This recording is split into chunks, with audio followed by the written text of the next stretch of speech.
person in a venue that I could see. It has been forever since I was minimally the only Black person in a venue.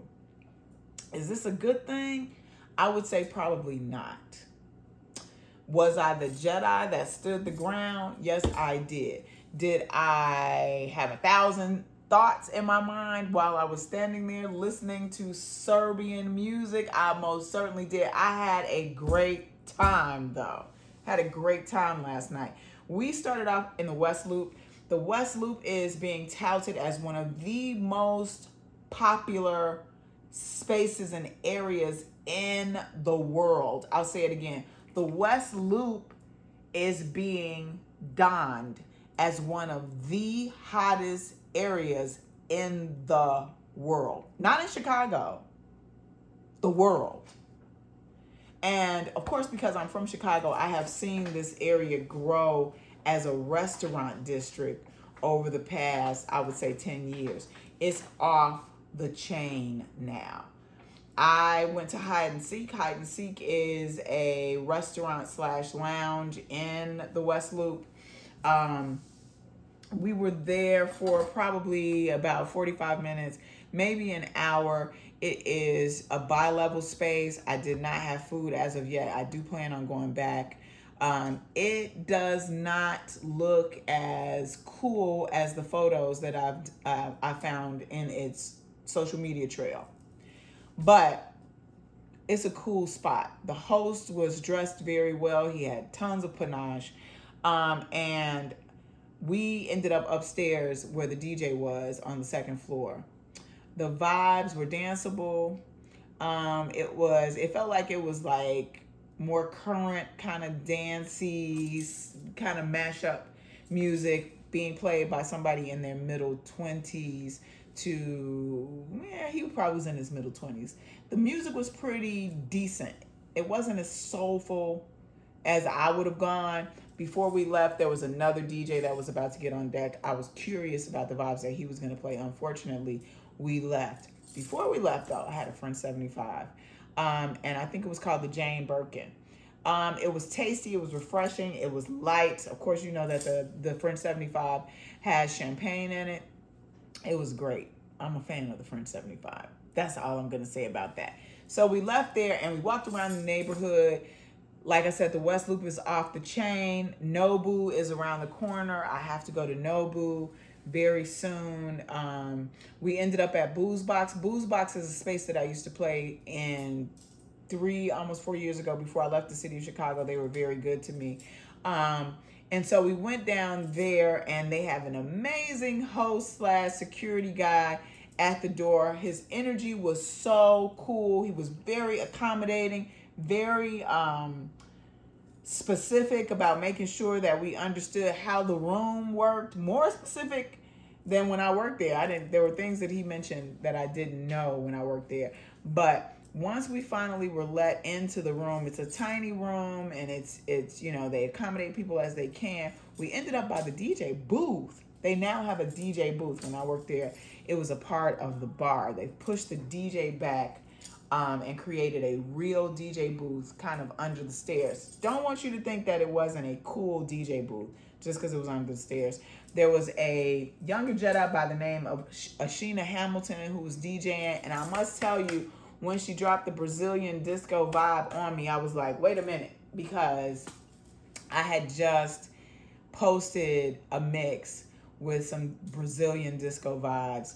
That mix is on Lux Listening's Tesserae Nights, and it's on my Mixcloud account. So having come into the space and have her drop Brazilian wax, I was like, damn, this is the thing.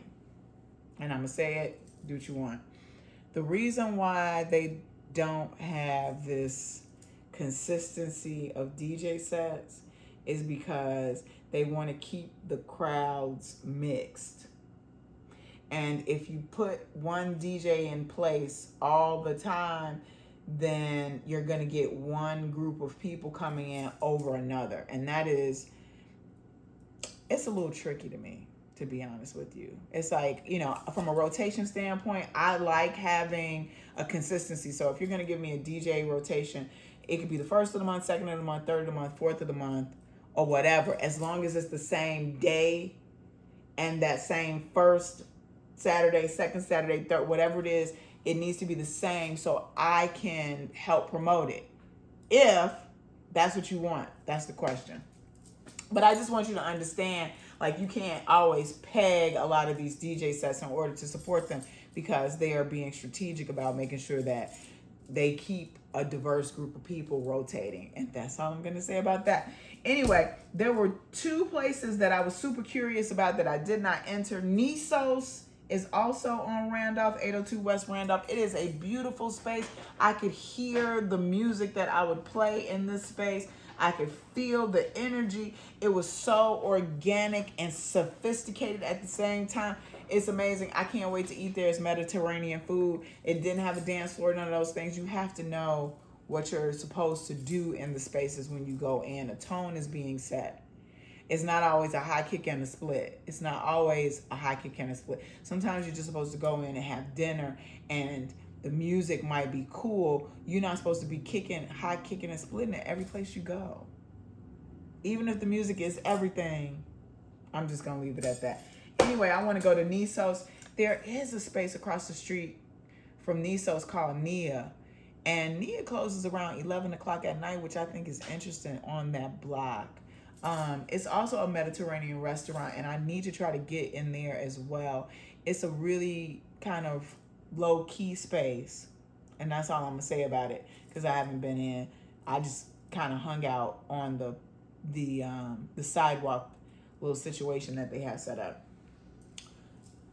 Where did I go that you need to know about? That I was the only black person within everywhere for a long time was, I think it's called the Blackstone Hotel. I think that's what it's called. I can't even remember because I had some more cocktails when I went. I went and hung out with the Serbians. I had such a great freaking time. I could not imagine having such a great time with people whose language I didn't speak. Now, not to say that they didn't speak English, but the songs were all in Serbian. All I know, it was mostly danceable. Everybody else knew the words, and they were kicking it. They changed up the vibe a few times. They changed the DJs a few times. Cocktails were running through the joint. Champagne was running through the joint. Somebody we know knocked over some things. A whole thing of things. Anyway, I had an amazing time at this spot in RiverNorth. And I will make sure to put the addresses to these places in the comment section or in the description, so that if you decide you want to go to any of them, you most certainly can. I'm going to try to keep this short because I could really go in on the idea of diversity as it pertains to these spaces, why black people are on the South Side not having great places to go to, why are we not venturing to go to other spaces. I'm checking myself and getting uncomfortable because I'm looking for something specific and niche, as I've said several times, and I'm going to say it again. Having said that, it is Sunday, and I am in recovery from last night, and I'm drinking Shy City alkaline water because my homie is the owner of this company that bottles this alkaline water, and I fucks with her, and I need to put more water in my body based on last night. Yes, because I'm an adult. Having said that, I'm sending you cosmic kisses and well wishes to your day and your week. You can find me in your worldwide webosphere at fathomdjentitiesllc.com, which is also findingfathomdj.com. Instagram, LinkedIn, iTunes, TrackSource, Beatport, Amazon, TikTok. I have to say it again. TikTok. One more time. TikTok. Facebook, Twitter a little bit. I'm trying to make my rounds. I'm trying to spread the energy. I'm trying to keep my hair from sweating out. It was a long night. Anyway, cosmic kisses and well wishes to you. If you need the vibes from me, I just posted a new mix on my Mixcloud account for Lux Listenings. Lux Listenings is what I see as my direction for hospitality-driven venues. It's different. It's not just a club situation. It's not bangers. Hospitality-driven ventures have to be addressed differently, in my opinion, because you have people who want to talk, you have some people who want to dance, you want to make sure to pair the musical choices with the food and beverage program as well as the decor. It's a different approach to DJing for me. I want to make sure to say that again because I have a philosophy that's coming forth based on the idea that I'm not interested really in spinning at clubs. I'm not interested in places that play super loud music. I'm interested in more soulful, curated vibes and higher end venues that support food and beverage and experiences that are beyond venues, club venues in that way. So, it's about being mature. Having said that, I'm leaving.